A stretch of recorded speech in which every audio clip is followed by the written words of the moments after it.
কমার সম্ভাবনা নেই। তো আগামী এক সপ্তাহ ধরে এরকমই মোটামুটি কন্টিনিউ করবে। বরং তাপমাত্রা, দিনের তাপমাত্রাটা আগামী 2-3 দিনের মধ্যে আরো 1 থেকে 3 ডিগ্রি মতো বাড়বে। সমস্ত জেলাতেই দক্ষিণবঙ্গে তাপপ্রবাহের সতর্কতা থাকছে। কোথাও কোথাও তীব্র তাপপ্রবাহের সতর্কতা রয়েছে। যেমন 25 তারিখে দক্ষিণ 24 পরগনা, পূর্ব মেদিনীপুর, পশ্চিম মেদিনীপুর, পূর্ব পশ্চিম বর্ধমান, হাওড়া, হুগলি, মেনলি এই জেলাগুলোয় তীব্র তাপপ্রবাহের সতর্কতা রয়েছে। তীব্র তাপপ্রবাহের এই যে স্প্রেডটা 26 তারিখ থেকে আরো কিছু ডিস্ট্রিক্টে বাড়বে। যেমন 25 তারিখের এই জেলাগুলোর সাথে আরো অ্যাড হবে ঝাড়গ্রাম, বাঁকুড়া, উত্তর 24 পরগনা, এই জেলাগুলো। অর্থাৎ দক্ষিণবঙ্গের বেশিরভাগ জেলাতেই তাপপ্রবাহ থেকে তীব্র তাপপ্রবাহের সতর্কতা থাকছে।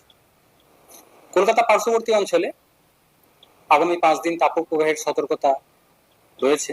সর্বোচ্চ তাপমাত্রা 25 তারিখে এখনো পর্যন্ত 2:30 পর্যন্ত যেটা রিপোর্ট রয়েছে 41.6 ডিগ্রি, যেটা লাস্ট 50 বছরের হিসাবে যদি দেখা যায় সেকেন্ড হাইয়েস্ট। এর আগে কলকাতায় সর্বোচ্চ ছিল লাস্ট 50 ইয়ার্সে দেখলে 1980-তে 41.7 এপ্রিল মাসে।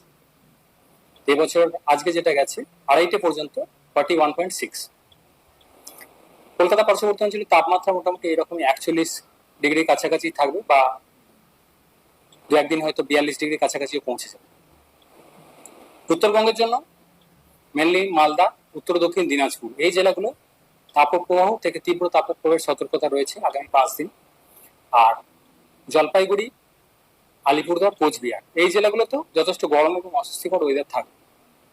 বৃষ্টিপাতের সম্ভাবনা মেনলি উত্তরবঙ্গের দার্জিলিং, কালিম্পং সংলগ্ন জলপাইগুড়ি, এই জেলাগুলো হয়তো দু এক জায়গায় লোকালাইজড বৃষ্টির কিছুটা সম্ভাবনা থাকছে আগামী কয়েকদিন। এছাড়া দক্ষিণবঙ্গ বা উত্তরবঙ্গের অন্যান্য জেলাগুলো বৃষ্টিপাতের সেরকম কোনো সম্ভাবনা থাকছে না আগামী এক সপ্তাহ। কলকাতার ক্ষেত্রে মেনলি শুষ্ক ওয়েদার, তাপপ্রবাহ থাকবে, কন্টিনিউ করবে।